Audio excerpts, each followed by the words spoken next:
Welcome back to my channel, everyone. Now that I'm finally caught up telling you what I already read for the first half of 2020, let's see what my current reads and my reading goals are for the rest of 2020. Welcome back, everyone. I can't wait to talk to you about my current reads and my plans for the rest of 2020. My biggest goal is to cut down on my overwhelmingly huge TBR. I have been acquiring books now for a couple of years at a rate that is a little unsustainable, and I don't think there's actually a contest to see who dies with the most books. I would rather actually read all the books that I have. So I've gone through and culled as much as I possibly can of things that now I'm no longer interested in, but after 3 years of rather intensive independent bookstore days, I have a giant stack to read. Each independent bookstore day, I like to go to as many different independent bookstores as possible. And even though I try to tell myself I'm only going to buy one book in each store, we all know that that's not really a thing. And you'll find a book that you didn't see in any of the other stores. And that last store is like a catch-all of all the things you wish you had bought at all the previous stores. And I'll come home with like 20 books.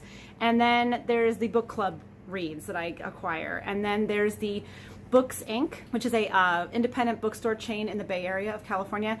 They have warehouse sales seasonally, and like an idiot, I go to several of them, and instead of just having one or two books that I buy, for cheap by the way, really good titles for like $1 or $2, the most I've spent is $4 on a book, I get like an entire shopping bag worth of books, like a really big canvas bag, like for groceries, just full of books, because I have no self-control. So between all of that and then getting a free book giveaway from my county office of education when I was in my administrative program means that I came home with 150 teacher and educator books, which how can you say no to free books? I did not say no at all. In fact, I kept going back for more because again, no self-control. So I've culled, I've organized. Last year, I tackled my middle grade fiction, which was getting, again, out of control. So I really plowed through as much of that as possible. I now only have one middle grade fiction book left. And I have a ton of fiction and nonfiction. So this year, I'm really focusing on fiction to get through things, especially series. I'm wrapping up series first, and then I'm getting into some standalones. So that's my goal for my TBR.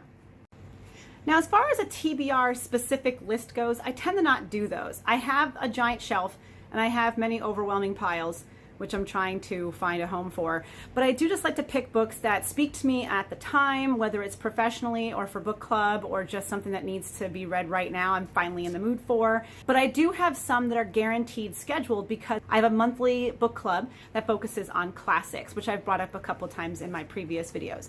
So I do know what we're going to be reading for the rest of the year. As of today's filming, I do have my book club meeting for the July read, which was Stranger in a Strange Land by Robert A. Heinlein. I will talk about it more in the July wrap-up video, but I did not like this book at all, which is a shock because I'm a huge fan of old school sci-fi, but not a fan of this. You'll see more about that at the wrap-up. For August, we're going to be reading The Good Earth by Pearl Buck, which I've gotten many booktubers recommending to me as a book I should not miss. For September, we're reading Arrow of God by Chinua Achebe, which is a third book of his Africa series. My book club's already read the other two books and universally was loved. We're really excited to be tackling the third book. For October, we're reading The Heart is a Lonely Hunter by Carson McCullers, which I know literally nothing about, hadn't heard of it until it got picked for book club. For November, we're reading A Confederacy of Dunces by John Kennedy Toole. This one I had DNF'd before as an audiobook, but I am definitely willing to give it a shot again as a physical copy read. And for December, we're reading Winesburg, Ohio by Sherwood Anderson. I literally don't know anything about this one either, which is kind of fun to go in with a nice clean slate with no preconceived notions. My current reads for July are Binti, the second book entitled Home by Nnedi Okorafor, which once again I'm hoping I'm saying correctly. If you watched my last wrap-up video, I could not put the first book down and immediately went out and bought the next two in the, I guess, just trilogy. Loving it so far. I am reading, finally, after several years of having it just sit sadly on my shelf because I was too sad to read it, Barack Obama's book, The Audacity of Hope, which he wrote when he was still a senator for Illinois. It is more emotional than I would care for, but I think it's a really important read to kind of get recentered, especially going into the 2020 election, recentered on what it means to be a good citizen, a good American, a good neighbor and community member.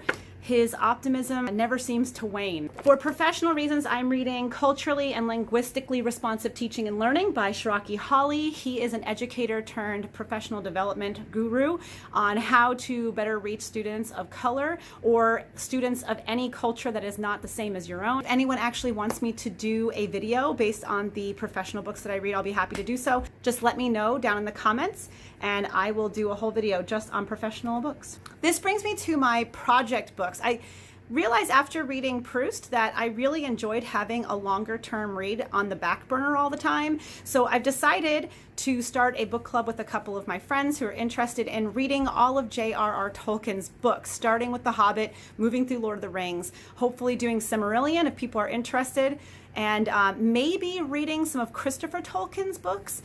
I'm not sure how much interest there is in that. We might be burnt out after a while. So I'm currently wrapping up The Hobbit. The month of July was just The Hobbit, but we're reading that as a group. We just finished up through chapter 12, so we only have about 6 more chapters left. This is my first time reading through, and I plan on doing a video just on each of the books after I finish them, so you can look forward to seeing a video just on The Hobbit. That one will probably have some spoilers just because, I mean, first of all, it's an old book. The movies have come out. You probably know the plot. But I can't really talk about my feelings without talking about what happens in it. But I will put a spoiler alert on the video just in case you don't see this one. I also do an annual reread of The Hitchhiker's Guide to the Galaxy trilogy, which has 5 books and is still called a trilogy for weird reasons, by Douglas Adams. I am currently in the 3rd book, Life, the Universe, and Everything. I'm relatively on pace to finish before school starts in August. I might be a little behind this time around, but still loving it, still quotable, still my favorite books, still rereading. Professionally, I wanted to make sure that I was staying on top of my race education. I am working closely with colleagues to create a more culturally diverse education system at my school. We've come up with 2 weeks worth of diverse reads as an entire school project, and I've been working closely with my principal on doing things with our data to make sure that our kids of color are not being overtly represented in a negative way. So to help me with my own education, I put a lot of books on order. So I'm in the process of figuring out an order in which to read these books and do close reads. That means annotations and flags. I will do a video on them as I finish them because I think this is worth talking about. These are the books I'm planning to take a look at as the next 6 months goes by. I have Me and White Supremacy by Layla F.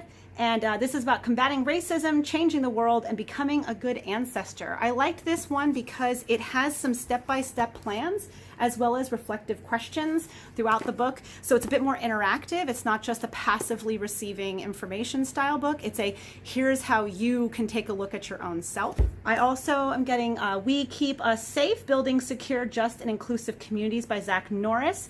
He did a webinar through one of my local bookstores in Santa Cruz about his research, where he was coming from, and talked a little bit about his book. So I ordered it from them, also supporting my local bookstore. I also have Reni Eddo-Lodge's Why I'm No Longer Talking to White People About Race. This one has been highly recommended to a lot of people, and I am very curious about it. I also like my intersectionality, so I have Unapologetic, a Black, Queer, and Feminist Mandate for Racial Movements by Charlene A. Carruthers. This one was also highly recommended. I picked this one up at the DeYoung Museum in San Francisco when they had the Black Panther Movement art exhibit that was there before COVID. I cannot wait for this one because intersectionality is important. For educational purposes, I have Why Are All the Black Kids Sitting Together in the Cafeteria by Beverly Daniel Tatum, who has a PhD. I don't know if she goes by doctor. This one is all about conversations about race, things that white people tend to not understand about what's happening in not only Black culture, but also in school culture and how we can change that not only as a society, but as educators. And lastly, I picked this one up at the African American History Museum in Washington, D.C. over the winter break. I had a chance to go and visit with my family, and it was incredible. If you have a chance to go to the nation's capital and see this amazing museum, plan on spending a whole day. This book is called The Color of Law by Richard Rothstein, and it's a forgotten history of how the government segregated America. If you're not familiar with redlining, it was the policies put in place after World War II to make it so that white people did not have to live with undesirables, which were considered everyone who wasn't white. And there were laws put into effect about where Black people specifically would not be able to get mortgages. Certain neighborhoods were redlined on a map that says everybody who's Black can be on this side and everyone who's white is on this side. And these lines exist today. It affects educational funding, it affects public works funding, it affects gerrymandering of congressional districts. It's definitely not a light read, but it's an important one. So those are my guaranteed plans for the next 6 months. I kind of feel like coming up with anything more concrete than this is probably testing fate at this point. So I'll try to do a what am I reading and how have my plans changed video every month. I'll also do a wrap-up video for what I did actually read that month, as well as individual book reviews for things like my Tolkien reread and any of the race conversation books that I know a lot of people are interested in but might not be able to get copies of. So thanks for tuning in, and I appreciate everyone who has liked or subscribed or commented or just kind of checked in and see what I'm doing. I hope everyone has a really wonderful day. Don't forget to hit like, subscribe if you want to see what I do next, and I will see you in the next video.